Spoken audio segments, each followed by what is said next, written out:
All right, guys, Anthony, Distributed Service. I've got Jordan's truck, 261,000 miles. Let's see, it's 06. Hang on. If you're gonna look under here. Okay, now, let's hope not.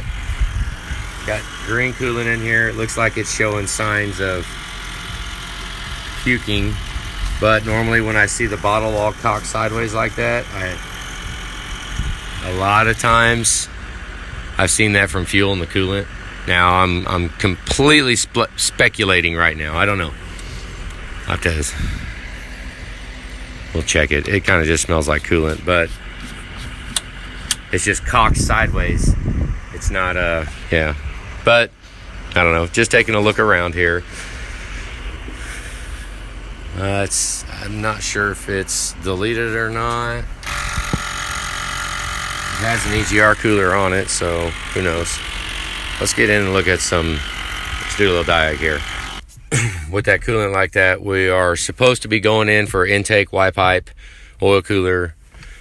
What it looks like we're going to have to do first, though, is a VC9 flush. Coolant doesn't look very good. It needs to be swapped. We need to do a VC9 flush, drive it. We better do it quick, too, before it gets wintertime, because coolant flushes don't work so good when it's freezing outside, because even though you've got a hot engine driving down the highway freezing cold with no coolant, it will freeze in the radiator and you won't get no kind of flushing done. It sucks. So we'll have to get that going real fast. All right. Oh, focus. Left rear, which these have a speed sensor in the diff. So having that, I wonder if the ABS light is on. And we got cylinder 6 and cylinder 5 glow plug codes. So let's clear these codes out and we'll get it fired here.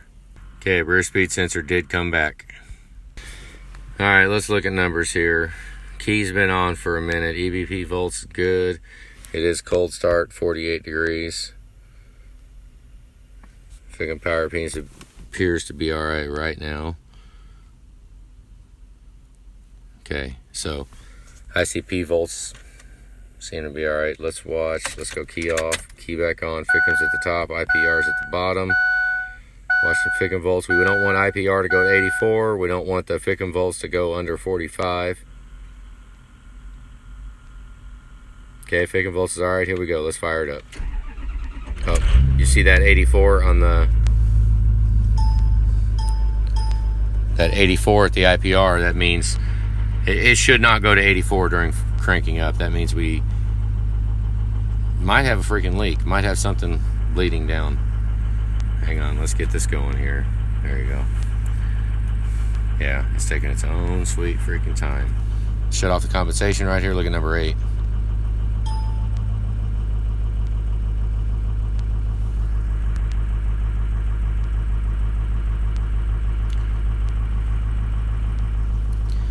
Two looks like the weakest. Look at 1 though. Oh, there goes 2. 2 and 6. 1, 2, and 6. Like I said, not that they're bad and out, but they probably will, they're just looking a little weak. 2 and then 6 and then 1 would be the order. 8 was a little low to start with, but it's cleared up.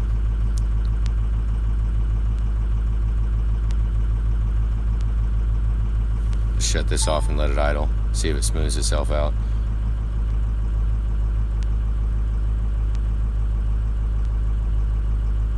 Kind of. 2 and 6. So if we've had cold start issues, I don't know, Jordan, if this thing has spit and sputtered when you fired it up. Look at 1 dropping now, and 2's looking good. I mean, 1, 2, and 6, we can take our pick. Whichever ones you'd want to do. I'm just gonna watch it for a minute. 1's getting worse.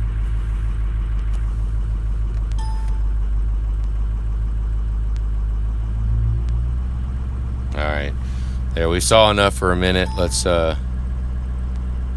One's going low, even though it just idled up because it's cold.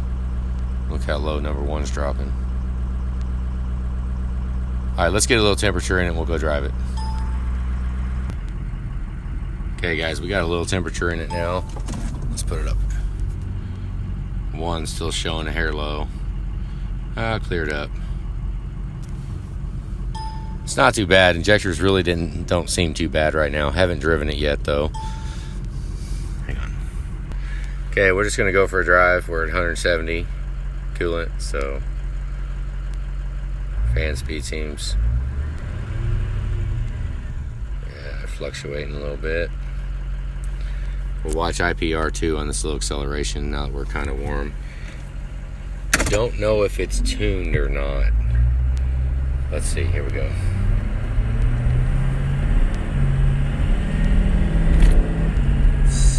degrees, 60%. Okay, I'm getting on the interstate now. I mean, it feels like boost is alright, so it's got decent acceleration.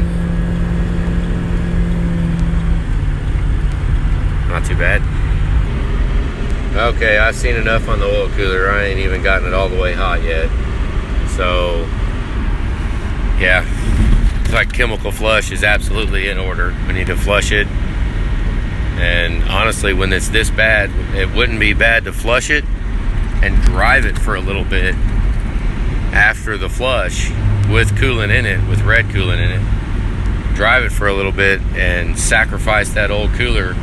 Catch as much crap as we can before we change it and put a new cooler in it. Because, I mean, if we can do the process right, you will never lose another oil cooler again.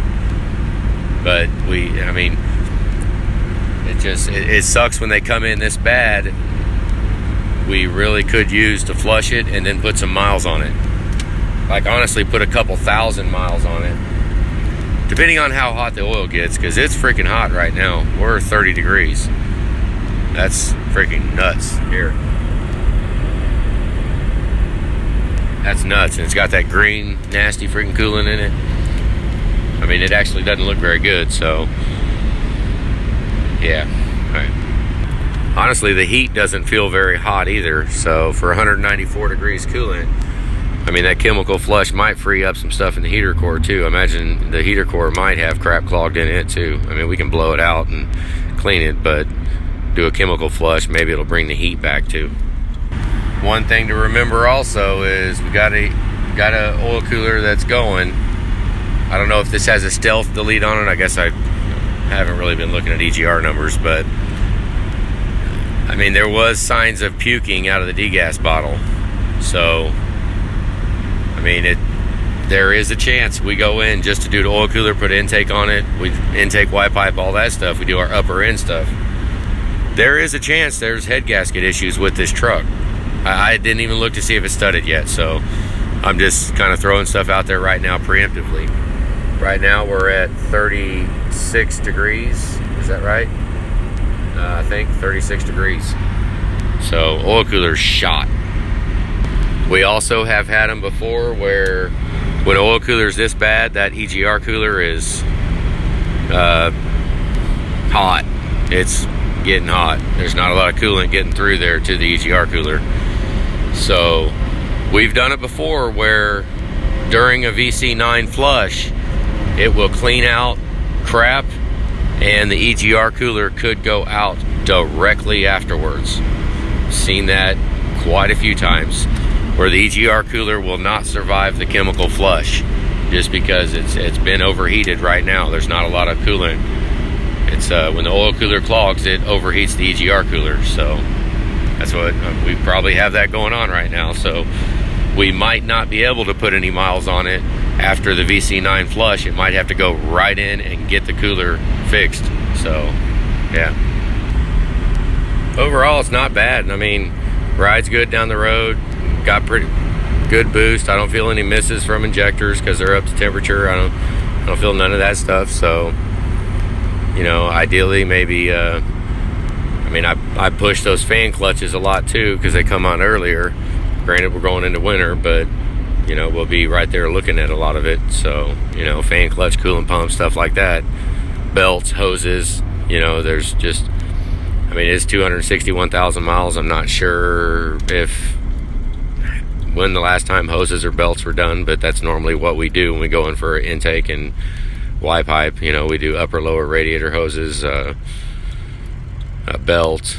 I mean, ideally fan clutch, coolant pump, coolant Y pipe. I would put a different degas bottle on this truck too. Just get rid of that freaking thing. It's all nasty and deformed, and but we want to make sure we don't have fuel in the coolant too, because the only reason why I'm saying that is because the deformedness of the bottle.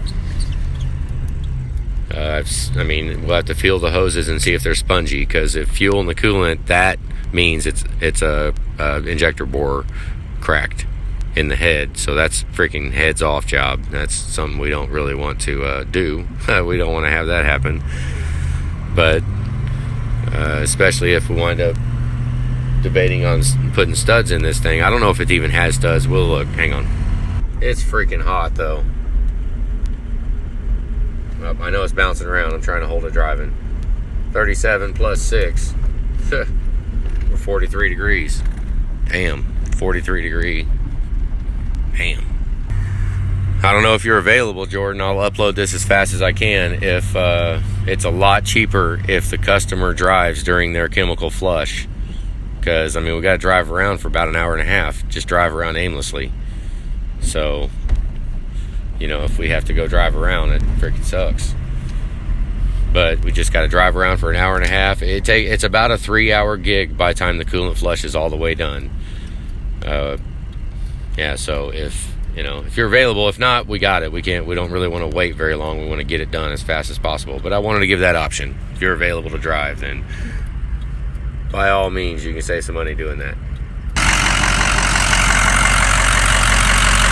Well, crap. Oh, wait. There's no pressure. So, cap, deformed bottle, it might not be sealing. So, maybe what we ought to do, and it's cracked down there. So, what I would suggest would be to put a degas bottle on it before the coolant flush. I mean, we could throw a used one on it, just something that's sealed up. That way, we can, I mean, right now we cannot check for head gasket failure because, I mean, there's no pressure in it. I don't know if this cap's weak. It probably is.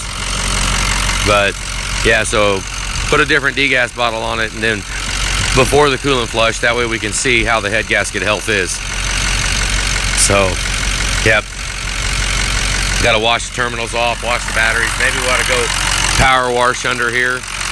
Get it clean, get the terminals cleaned up, clean everything up, get it ready for the job. It's not even ready right now. We got to clean all this stuff off. It's pretty dirty, so we'll do that. And yeah. All right, guys, that's it. Have a good day.